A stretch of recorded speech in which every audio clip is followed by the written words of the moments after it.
নমস্কার বন্ধুরা, আজ আমি নিরামিষ বাঁধাকপির তরকারি রান্না করে দেখাবো।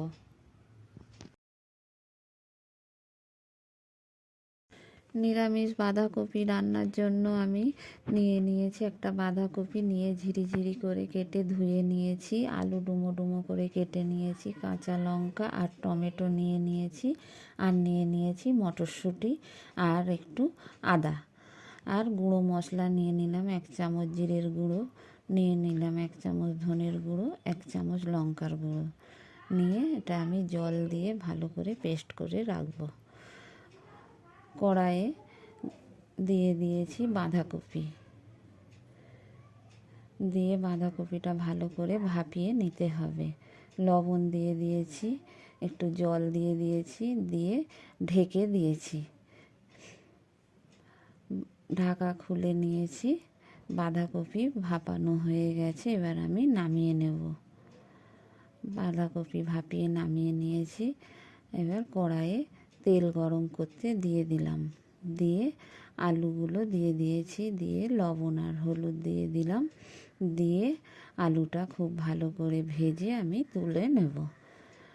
আলু লাল লাল করে ভাজা হয়ে গেছে। এবার আমি নামিয়ে রেখে দিয়েছি। ওই তেলের মধ্যেই ফোড়নে দিয়ে দিলাম একটা তেজপাতা, শুকনো লঙ্কা, গোটা জিরে আর 1 চামচ আদা বাটা, দিয়ে খুব ভালো করে মশলাটা ভেজে নিয়ে ওই গুঁড়ো মশলাটা জল দিয়ে রেখে দিয়েছিলাম সেটা দিয়ে দিয়েছি।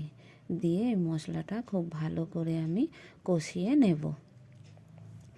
মশলাটা কষানোর সাথে দিয়ে দিলাম আমি পাকা টমেটোটা, দিয়ে খুব ভালো করে মশলাটা আমি কষাতে থাকবো। দিয়ে দিলাম একটু লবণ, দিয়ে দিলাম একটু চিনি, দিয়ে খুব ভালো করে মশলা আমি কষাতে থাকবো। আর দিয়ে দিচ্ছি একটু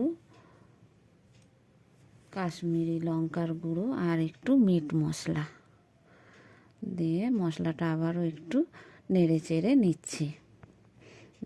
মশলায় তেল ছেড়ে দিয়েছে, তার মানে মশলা ভালোভাবে কষানো হয়ে গেছে।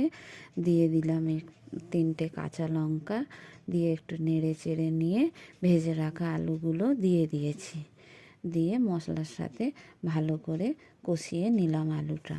এবার দিয়ে দিলাম ভাপানো বাঁধাকপি আর মটরশুঁটি, দিয়ে খুব ভালো করে আমি মিশিয়ে নিচ্ছি খুন্তি দিয়ে দিলাম একটু হলুদ। ভালো করে মিশিয়ে নিয়ে স্বাদ মতো লবণ দিয়ে দিয়েছি। ভালো করে খুন্তি দিয়ে নেড়ে চেড়ে নিয়ে এবার আমি ঢেকে দেব, যাতে কপিটা ভাজা হয়ে যায়, একটু সেদ্ধ হয়ে যায়। ঢাকা খুলে নিয়েছি, নিয়ে এবার আমি জল দিয়ে দিলাম। খুব বেশি জল দেব না, কপি সেদ্ধ করা ছিল, আবার ভাজতে ভাজতেও সেদ্ধ হয়ে গেছে। সামান্য একটু জল দিয়েছি, দিয়ে ভালো করে খুন্তি দিয়ে নেড়ে চেড়ে নিচ্ছি। কপি আর আলু খুব ভালোভাবে সেদ্ধ হয়ে গেছে। এবার আমি নামিয়ে নেব। নামানোর আগে দিয়ে দিলাম গরম মশলা, দিয়ে খুব ভালো করে মিশিয়ে নিলাম। নিয়ে এবার নিরামিষ বাঁধাকপির তরকারি রান্না হয়ে গেছে। এবার আমি নামিয়ে নেব।